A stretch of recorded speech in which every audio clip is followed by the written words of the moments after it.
We have a major win for the No Kings Day protest and a major loss for this administration. This is according to New York police. I'm going to put a tweet right up here on the screen.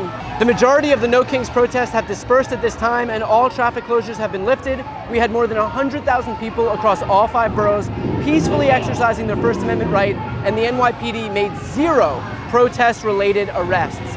And this is the trend across the entire country. As you can see, I'm joining you from the downtown LA protest in Southern California.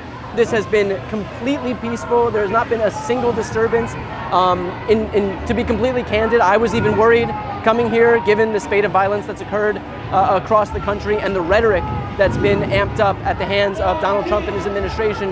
But this has been completely peaceful, and it's a blow to this administration because they were relying on this idea that this entire No Kings Day protest is some Antifa-filled hate rally, and that the left is just filled with domestic terrorists who are seeking to destroy things and hurt people. And clearly, when you have their rhetoric contrasted against what we're actually seeing in real life, when not just thousands, not just tens of thousands, not just hundreds of thousands, but millions of people across the entire country in more than 2,600 communities in the United States have come out, and we're not seeing even a single arrest in the biggest jurisdictions like New York City. We're not seeing a single instance of violence like here in downtown Los Angeles. Then that is a testament to the fact that not only is the left a peaceful movement, but it goes to show that what Republicans and Donald Trump are doing is trying to weaponize their rhetoric against people, to manipulate their supporters into thinking that everybody on the Democratic side of the aisle, everybody in the pro-democracy movement is just dangerous and wants to hurt you, when in reality, it just goes to show that he relies on division to keep his movement up. He relies on demagoguery to make sure that people can flock to him. He needs to other people. He needs to tell the right that the left is this violent mass movement against them. But in reality, this is what it looks like when you have tens of thousands of people who've taken to the streets and there's no violence whatsoever.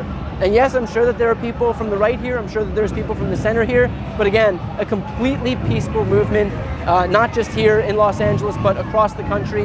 And so that is a big loss for a Trump administration that relies on these optics that one side is dangerous to give themselves this sense of moral superiority when trying to use that as a pretense to send the troops in, for example. There was a major concern leading into today, and I've spoken at length about this with Mark Elias, for example, on our Democracy Watch series. Major concern that the Trump administration was going to use any individual instance of violence as a pretext to be able to invoke the Insurrection Act and to say, oh, look, there's all this violence, exactly what we warned you about, and so now we have grounds to be able to send the military in. And yet, as you can see, these completely peaceful movements are a testament to the fact that his efforts to deploy the troops into cities are completely unjustified. And by the way, it's not just me saying that. All you have to do is look at what the judges are saying in each individual courtroom. In Los Angeles a few months ago, you had Judge Breyer who said as much. In LA, you had Judge Immergut in Portland who also agreed, no pretext to be able to send in the troops. And then up in Chicago, you had Judge Perry who also agreed. And that decision was appealed up to the 7th Circuit, and the 7th Circuit agreed that there was no basis for the Trump administration to be able to deploy these troops into the cities. And so the Trump administration will rely on any, even anecdotal instances of violence to be able to justify the egregious oversteps that they're taking right now, these big government steps that they're taking right now. But good on the organizers, good on the participants, good on the 7 million plus Americans who've come out today for doing so peacefully and not giving any justification for the Trump administration. This also comes on the heels of the fact that not only is this some medium-sized protest or some small protest that's not giving the Trump administration any pretext to be able to deploy the troops or claim that the left is some violent movement, but we actually now know, thanks to the organizers, that we've hit more than 7 million people, making this the single largest protest in the history of the United States. So not only is it a loss for the Trump administration in the sense that they won't be able to use any instances of violence to justify some extreme overreach at the hands of this administration, not only can they not use any non-existent violence right now to be able to invoke the Insurrection Act or claim that they need to arrest people because they are violent Antifa terrorists and he's issued his executive orders saying that anybody who's Antifa is a domestic terrorist. But there's also the massive humiliation of the fact that despite his best efforts to paint this thing as a hate rally, that 7 million plus people came out today to let their voices be heard. This is the biggest protest in the history of this country, the biggest collection of Americans who've taken to the streets in the history of this country. And what that tells this administration is that what they are selling is not resonating with us. And that makes sense, by the way, because when this administration was campaigning, when Trump was campaigning, he promised everybody that he would lower costs. He promised everybody that he was focused on the cost of eggs, of housing, of rent, of groceries, that he would care about individual people, that he would bring jobs back. And yet now, once he's actually in office, what's he doing? He's focused on himself. He's focused on raising prices through his trade wars because he has a fragile ego and doesn't want to relent.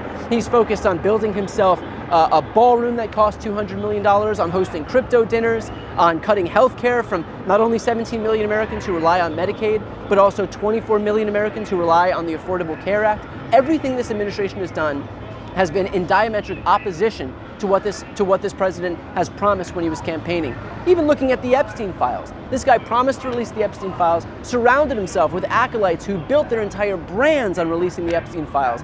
And yet now when those people have the ability to substantiate the very things that they were saying, to finally release the Epstein files, to give some accountability to the people that were involved and transparency to those who needed it, this administration is instead engaged in an entire cover-up because they have to protect one man, dear leader, Donald Trump. And so Americans are waking up to the fact that they have been sold a bill of goods from Donald Trump and the people that he surrounded himself with. And what we saw today with thousands and thousands of people just here in downtown LA, but millions of people across the country taking to the streets to let their voices be heard, to let their opposition to this administration, that is a testament to exactly that. So again, congrats to everybody who's come out to make this thing a historic event, a safe event, and an event that puts on full display the bullshit that the Trump administration has been selling.